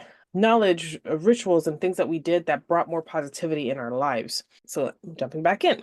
Hence, what we know today as godparents was once referred to as godsibs in the Old English vernacular. In fact, churches often use the word as it was affiliated with the sacred art of baptism. For example, sources such as Glossophilia and Medium report that Saint Wulfstan, a popular bishop, incorporated the phrase into his sermon. The definition of the word gossip has undergone several changes over the past centuries. Word history states that years after it first emerged, the phrase was used to refer to friends and familiar acquaintances. Later on, it was used to refer to a woman's female friend who were invited to witness the birth of a child. Shakespeare even uses the word in his 1600 publication, Midsummer Night's Dreams, in which he wrote, "Sometimes lurk I in gossip's bowl." Needless to say, the word gossip has been around longer than we think. So to close it off, apart from being used as a term to refer as godparents, acquaintances, and witnesses of birth, gossip has served as an act through which individuals communicate privately with each other. As explained by Eat My News, the people of prehistoric times used conversations to find out more about potential mates, catch up with old friends, and learn about their community's latest news. Today, gossip still presents a myriad of benefits. According to the health shots, chatter amongst friends releases hormones such as serotonin, oxytocin, as it helps to create an emotional connection. Venting to loved ones also allows us to relieve burdensome feelings of anxiety and stress. Additionally, sharing personal stories about people who have hurt us provokes feelings of empathy and understanding others. Gossip was never intended to be held as a negative connotation or be seen as a female bad habit. Okay, now. Well, I usually do this thing once a year where I make up a lie, and not really fully lie, but a piece of lie, and get to somebody, and I see if it comes back. and I see how many people it goes through till it gets back to me. Yes, And I make it ostentatious. So it's like, if it's something, they're like, oh my God, they're like the cat who stole the canary. It's like, now I want to like see that. if you going to hold this little bucket. Now I pass it to you. I'm a know. And one day I said to my friend, I said, well, before I gave her the pail of water, I said, hey, look, if you spill some, I'm a know. And she looked at me like, how's she gonna know? They're not gonna know. They're gonna know. I'm like, no, I'm gonna know because I made it up. So when it comes back, me I got blood clot. No, don't start me up, girl. So I gave her the bucket, and sure enough, the bucket come back half full. And I said, all right. So I think I said this before, but I feel like it's necessary for a little bit of gossip, and sometimes for a little, just to test to see if there's any leaks in the bucket. That's all. Not that we plan on getting rid of anyone, but we know. So I know now when I want the good news spread, I could go and get her too, because she's going to spill the water for sure.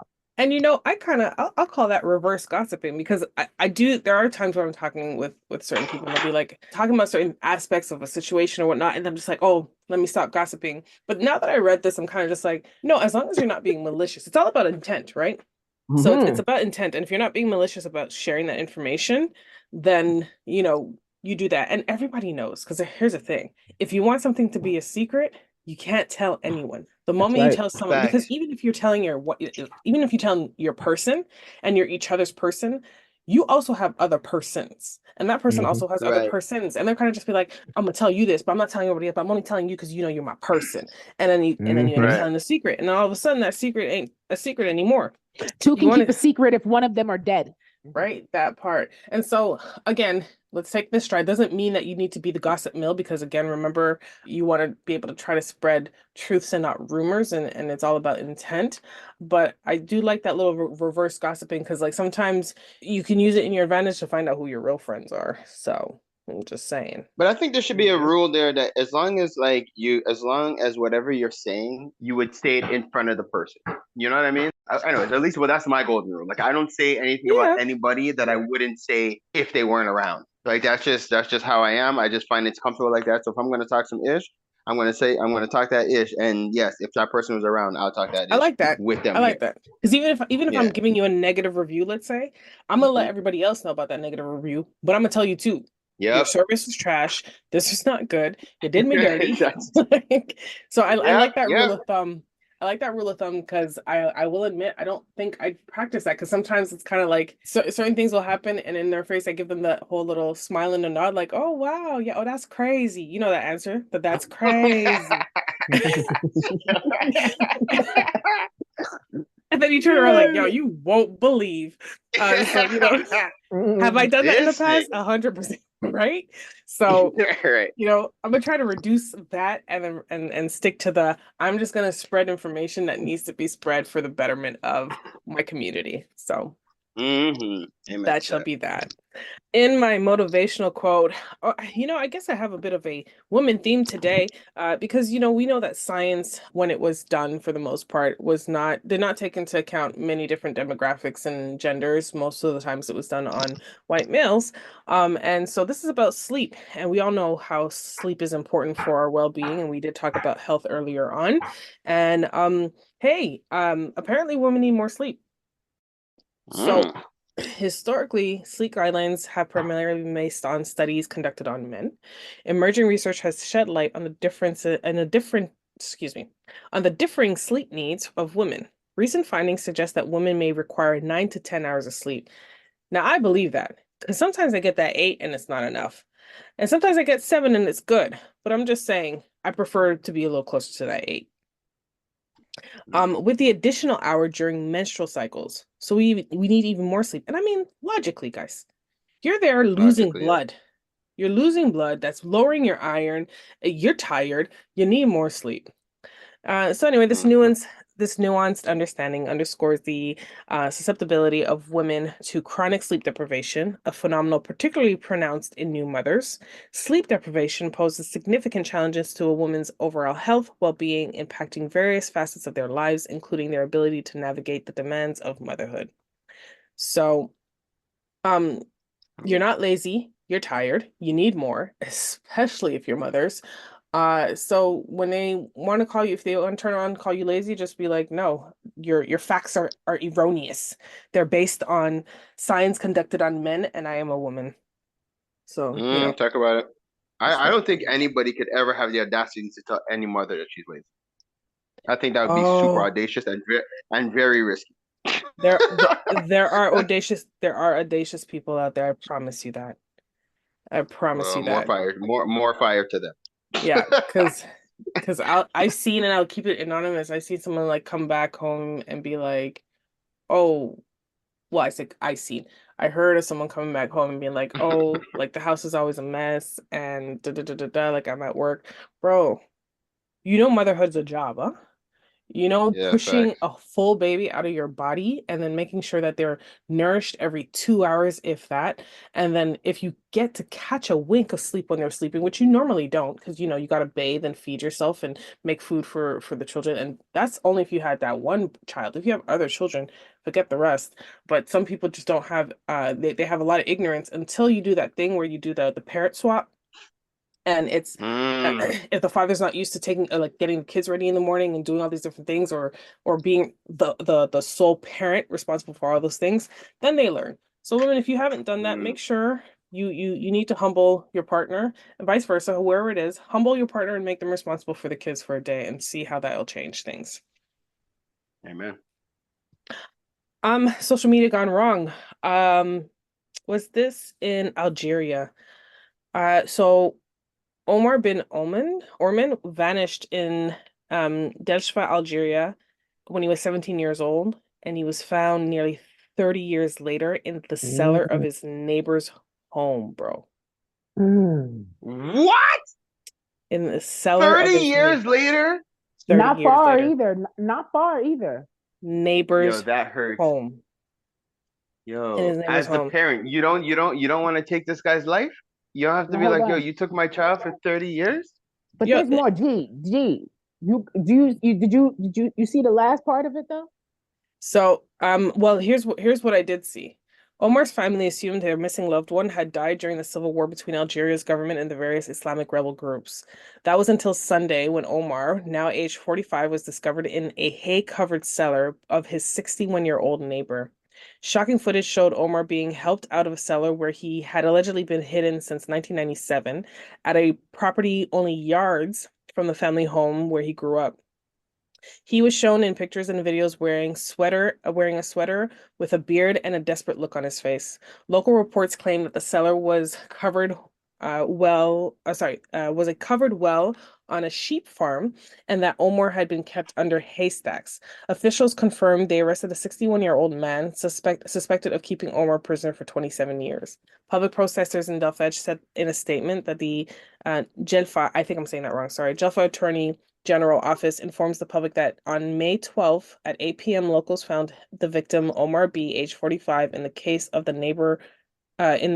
his neighbor being age of 61. They just gave his initials of BA. The suspect is understood to live alone and work as a civil servant. The suspect is a civil servant. Following news of the suspect's arrest, Omar's family recalled how the teen's dog waited at the doorstep of his alleged kidnapper for some time after Omar disappeared, before the dog vanished too. Oh, because the dog was probably like, yo, he's right here. Them he's The dog in this house was telling them, here. he is here. I know where my He took man's the at. dog too. Yeah. Man, He said, you're that baiting just gave me, me goosebumps. right?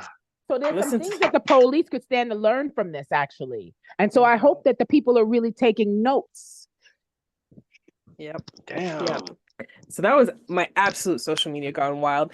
And I never like to leave things on a crazy, sad, negative note. I guess this is positive though. He was found. I don't know what his mental state is. It's probably just completely wild, but at least he's 45, and hope to God that he has a whole new life to live. So love and light and peace to Omar bin Omar. And I think there should be some GoFundMes or something so this man can just live a life of living. Hopefully he gets that support. I know. Trivia today, and I haven't quite decided how I'm going to deliver it, but I have music trivia for you guys, and I'm going to I think I'm going to deliver it without any melody, but you're going to have to name that bridge and or chorus. Okay, can I just say this to you? I don't know. You can't go away no more because obviously I was gonna say the man who did trivia last week, I guess last week came on and did trivia, and we literally had aneurysms on the show trying to answer the questions. I was saying Gina got to do that trivia. Shout out to Van. First of all, we want him to come and do trivia on you too. You have to experience this mind-blowing experience, literally. I do trivia outside of this, I do enjoy doing trivia on my own. To me it's learning experience, so I would love that. I can't wait. I think I liked it too until Vance did it, and then it was like, yeah, get him out of here. Get him out of here and get Gina right now. I do curate trivia for you guys. You guys know that. I do curate it for you. I always have to sprinkle a little stuff that's maybe a little more difficult because this is about learning. It can't be just like, if you mix red and blue, what do you got? I believe in you guys more than that. Was that a question? Pharaoh wants his point, by the way. He wants his point. So here's the thing. Yeah. For you to get a full point, I need you to name the singer and or group as well as the song. So, and the real title, not the title that you think it is. Not the title that we all make up to each other and stuff like that. Otherwise, you only get half a point. First come, first serve. All right, number 1. And it's going to be really hard for me to just say this like straight face because, in my head, I'm singing it, but okay. Number 1. Care for me, care for me. Care for me, care for me. Why won't you dare for me, dare for me, dare for me? Would you be there for me, cry for me, cry for me? Lauren Hill. You say you die? Cry for me, give to me, give to me. But what's the name of the song, though? Me?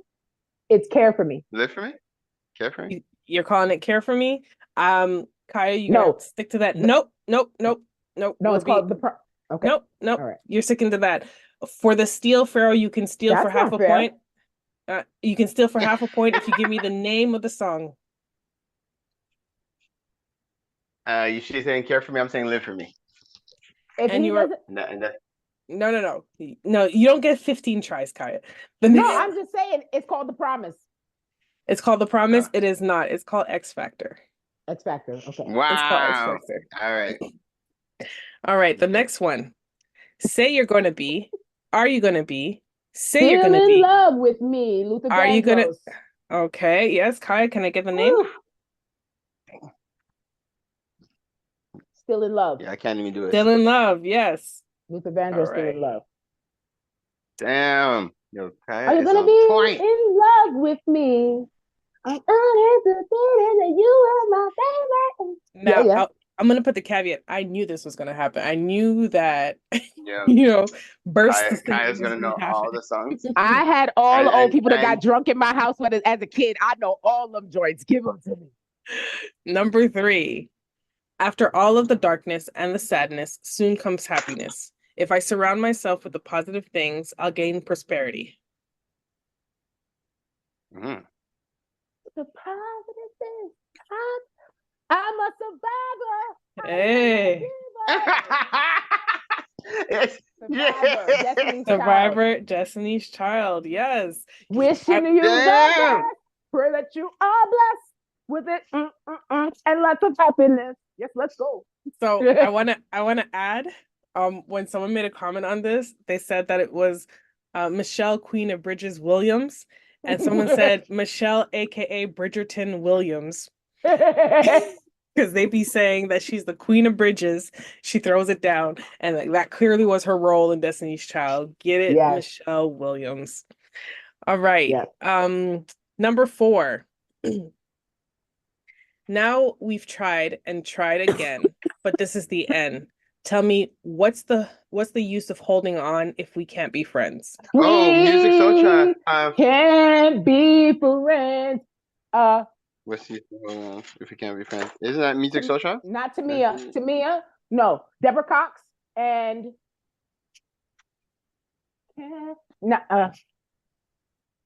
Deborah Cox and Cause I'm still in love with you. And then he says, oh, No. I love this guy. I went by mother. And then he says, who is it? It's Deborah Cox and somebody. We can't No. be friends. No, Kai, it is not. Sorry. So I wanted you to live it. I needed you to live that. Pharaoh, would you like to give your answer? I was like, man, I thought it was Music Soul Child. Yep. Okay, I guess It's Tamia. It's Tamia. So Music Soul Child? I say Music Soul Child. I can't remember. I cannot remember the album though. I can't remember the song. So if I Tamia. say, tell me what's the use of holding on if we can't be friends? I'm emotional and I can't let go. Tamia. No, it is. That's and it's a male. It is. Kenny Lattimore? No, it's Carl Thomas, Emotional, guys. Ah, Carl Thomas. I knew it was a male. Yeah. That was Carl Thomas? That's Carl Thomas. Emotional. First of all, Emotional is Wait, a I thought we song, were on We Can't Be Friends. It's the bridge. And his bridge, he's like, what's the point of holding on if we can't be friends? Wow. I'm emotional. Wow. That's how he gets into it, yeah. That was a whole nother song. All right. No, you were going hard in the paint. You're going hard. That's drugs. That's drugs. I don't care. That's the truth. Number five. Will you love me again? Like you loved me before. This time I want you to love me much more. This time instead, just come to my bed and baby, just don't let me go. Don't let go. End of the road. Yes, Kaya. Okay. Damn. Yeah. What? So to that. will you love me again like you loved me before? This time I want you to love me much more. This time instead, just come to my bed. And okay, see, I'm not. You know you can sing it. Number 6. You can sing it. That's because she's sitting down. She's sitting down. Yeah, catch up, cousin. Woo! Yeah. Yes. All right, number 6. Pop quiz. Tell me where we first kissed. Tell me where my spot is. Tell me if I liked it, loved it, or could it be that the stranger is me? Have I changed so drastically? The stranger in my bed. Or did I change so drastically? Is it what I want for me? Is that what I want more for me? And you remain the same. You called it what, Kaya? There's a stranger in my bed. Stranger in my bed by who? Tamia. So you have half a point. Pharaoh, do you want to try? No, have I don't 0 know points right now. All right, you have 0 points. 0 so far. Yeah. So yeah, I know. It's not my strong point. Okay, guys. Yeah. So it is Tamia, but it is a stranger in my house. There's a stranger in my house. Yes. It took a while to figure out. First of all, this is one of my favorite bridges, though. Pop quiz. Tell me where we first kissed. Tell me where my spot. Yeah, I'm gonna go back and listen to all these tunes. I like it, oh love it, oh cool. For the listeners, I just want to tell you that Gina is actually a crooner, right? And Gina be holding back. Gina sings her ass off. Y'all playing games. Y'all gotta doing the wrong job. Y'all playing, Gina, you playing, G. Y'all hear that voice. Y'all hear it. The next one. I don't know if I expect you guys to get it immediately, or it might be a little difficult. Number 7. Sweetle Deedle D. You guys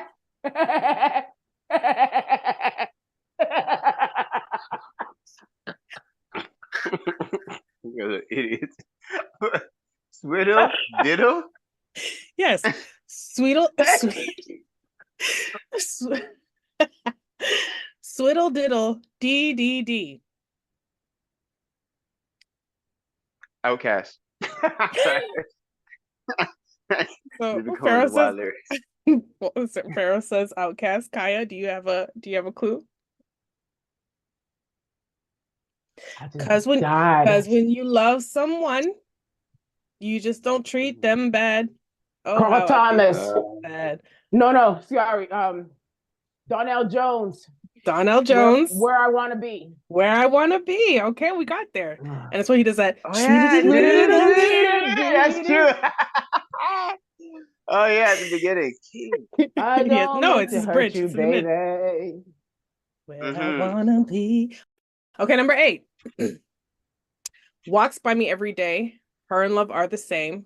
The woman that stole my heart, and beauty is her name. I'm hoping I can make you mine. Beauty is her name. Cisco. Drew Hill. Drew Hill, thank you. Yes. Yo, I know none of these songs. Well, okay, I know the songs. You do know the Lord, songs. Lyrics? Yes. But You know lyrics? Beauty was her name. Especially when you just read them. And that's why I was like, at first I was going to kind of sing them out, but I'm like, no, this is still trivia. We got to know if you're listening. If you're not just, if you just hear the song, then you won't know these. If you listen to the song, then you will. Number 9. I don't want to stop just because people walking by are watching us. I don't give a damn what they think. I want you now. I don't want to stop just because you feel so good inside my love. I'm not going to stop. No. I want you. All I want to say is. Baby. No, I don't want. No, I'm not trying to be funny and nothing. G, it's so fucking true. Can you repeat that? I'm sorry. I don't want to stop just because people walking by and I don't watching. want to stop, Janet Jackson. I don't want to stop just because the people walking by are watching us. I want you now. I want you now. I want you now. I don't want to stop just because. Yeah. You're so good inside of my love. Yes. I don't want to stop. No. I felt like I knew that one. I felt like I knew that one. I want to say is anytime. And any place. Anytime, any place. Janet Jackson. Yes. But you gave me the wrong title, so I can only give you half a point. That's okay. I'll take half that point and put it my other half a point and make a whole point. There you go. It still is more than 0 points. Yeah. Yes, first you're at still 0. higher than 0.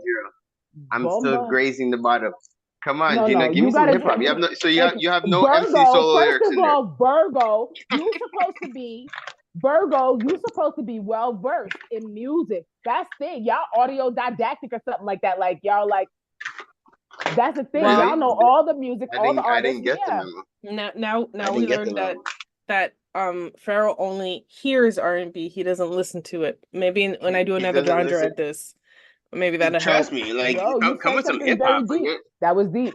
I might do 90s hip hop next week. I don't know. You don't know what to expect from me. I also don't want to say things. The next thing you know, you guys are just gonna go listen to a whole bunch of. Actually, maybe I might do that. Anyway, number 10. Number 10 and final one. I want to feel your heart, your soul inside of me. Let's make a deal. You roll, I lick, and we can go flying into ecstasy. Sounds like Jeffrey Dahmer. Sounds like a little bit like Fava Beans is like. Darling, you and me, light my fire, blow my flame, take me away. Take me away. I wanna feel your heart, your soul inside of me. Let's make a deal. Tony Braxton? You roll. Oh, yeah. 0.5.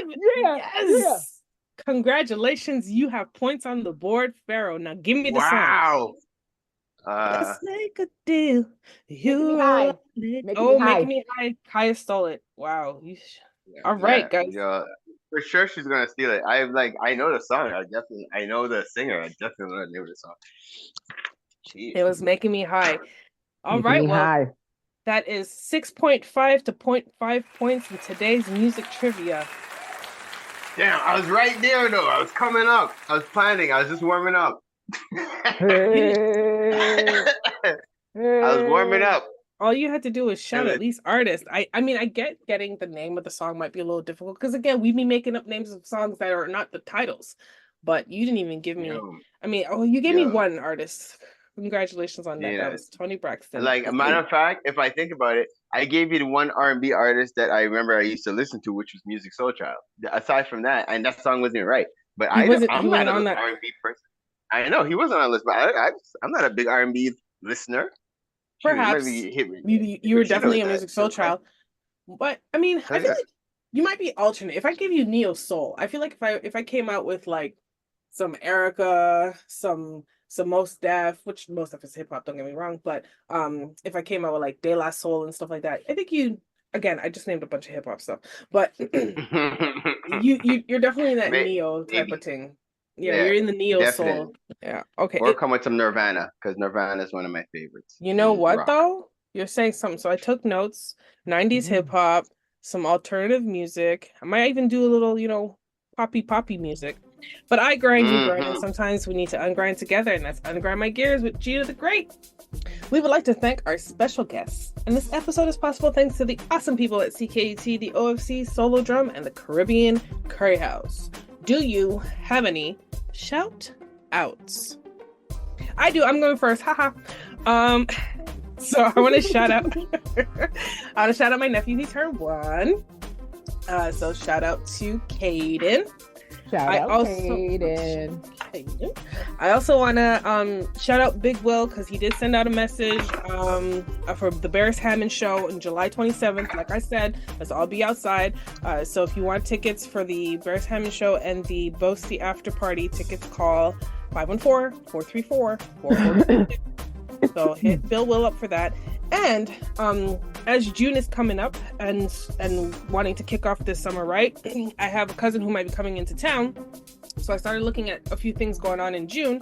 And apparently Rick Ross is going to be performing at the Peel Basin for the Mural Fest. So, have a look at what's going on in the Mural Fest if you're looking for things to do in June. We've got a couple of different performances going on, and it's an the Peel Basin is obviously an outside venue, like most festivals are. It's an outside thing, but from what I saw, the tickets were between $60 and $100. So crazy. I mean, for me, it's a little crazy for standing space, but if you want to go see as he calls himself, the boss, Rick Ross, he will be in Montreal. And I'm wondering if all that back and forth going on is to lead to like a lot more tourings and getting back on the map, because it's been a crazy couple weeks in hip hop. But anyway, those are my shout outs. Yeah, I just want to shout out me for winning, because I won again today. Because last week I had to shout out to Vance. Vance is a comedian. Vance is a multifaceted individual. But Vance kicked my butt last week. He tore me up in trivia. I struggled that whole day after that trivia session. So I just want to say shout out me and shout out Gina for coming back to restore normalcy, because Lord of mercy, Vance is a tough player. Anyways, what are your shout outs? I lost last week as well, so it wasn't anything crazy for me. So look, the first off at the top, I have to say, if you guys haven't done it already, we have a survey going out. This is for Black business owners throughout the province of Quebec. I am strongly recommending everybody please check it out. Just get in contact with the OFC, or you could go online and check out yourlegacynow.com. That's Your Legacy Now, and it brings you to a survey.